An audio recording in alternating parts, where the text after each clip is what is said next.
Konnichiwa! I'm inspecting the Kyoto Imperial Palace at the moment, and these roofs blew me away. Quick bit of context. This is where the emperors lived from the 1300s up until the late 1800s, but most of what you're seeing now was rebuilt after the mid 1800s and even into the early 1900s. It was surprising to me that in Japan overall, really old buildings are rare. Most stuff went up after the 1950s. Big reason's World War II. Before the atomic bombs, US firebombing raids had already wiped out huge parts of the cities. Way more damage and casualties came from that than I ever realized.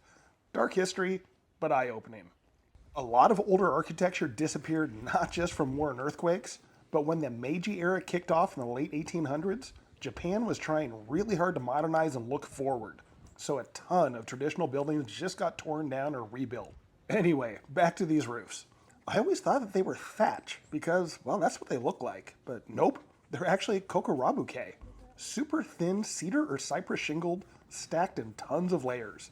They sculpt the edges, flare the eaves, add curves, strip lines, all with intention. I found this tucked away roof display showing a cross section of how they're built, and it blew my mind. I had no idea. And rain management here is no joke. It's really clever. Check out these wooden downspouts feeding into a partly underground drainage system. Even back then, they were serious about getting water away cleanly.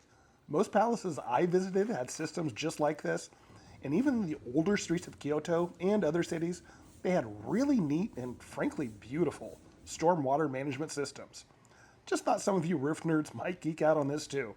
For this nerd, this whole Kyoto Palace experience was rad. Also, I have a vicious cold, so my voice is kind of screwy, and I apologize if I am pronouncing Japanese terms wrong.